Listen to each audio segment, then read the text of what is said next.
பாக்கேவா வெளியே நான் சொன்னாலே வண்டியே உனக்கு ஏதாவது பிரச்சனையா சொல்லு நான் வந்து ஃப்ரெண்ட்லியாக தானே நீங்க பேசுகிறேன் மிஸ். இந்த ஒரு மாதத்தில் நான் போதைப் பொருளுக்கு ரொம்ப அடிமையாயிட்டேன் மிஸ். என்ன அறியாமல் அந்த போதைப் பொருளை நான் யூஸ் பண்ண ஆரம்பிச்சிட்டேன் மிஸ். என்னால் அந்த சிகரெட் பிடிக்க முடியலன்னா எனக்கு தூக்கம் வரல மிஸ். என்னால் அந்த நாளையே ஓட்டணும்.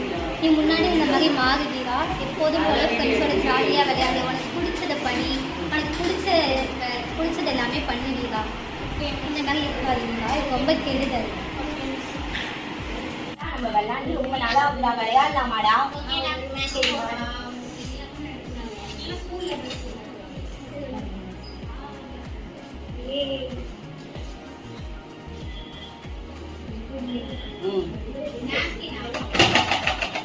சரி மணி ஆயிடுச்சுடா, வாடா போலாம்.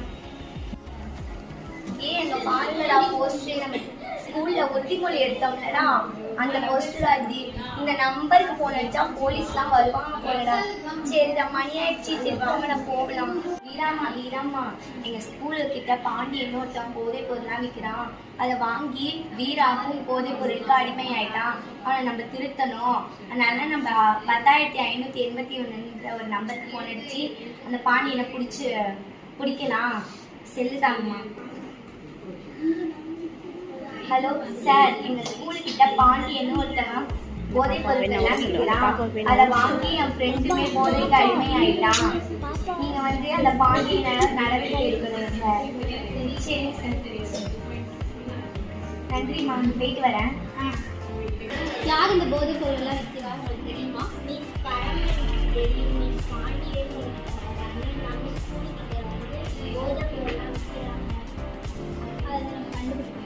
சரி, நான் தாங்க மேடம் கம்ப்ளைண்ட் பண்ணேன். பாண்டியன்னு ஒருத்தவன் எங்கள் ஸ்கூலுக்கிட்ட வந்து போதைப் பொருட்கள்லாம் வைக்கிறான். அதை வாங்கி சாப்பிட்டு ரெண்டுமே போதைப் பொருட்களுக்கு அடிமையாயிட்டான். நீங்கள் தான் மேடம் கொஞ்சம் கவனித்து விசாரிக்கணும். நடவடிக்கை எடுக்கணும். எல்லாருக்கும் ஒரு வருத்தமான செய்தி. ஏன்னா சாமன் எப்படி அவன் போதை பழத்துக்கு அடிமையாகி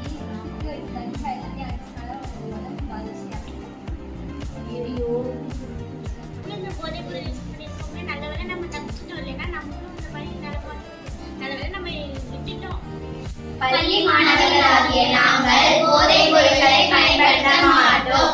போதையில்லா தமிழகத்தை உருவாக்குவோம்.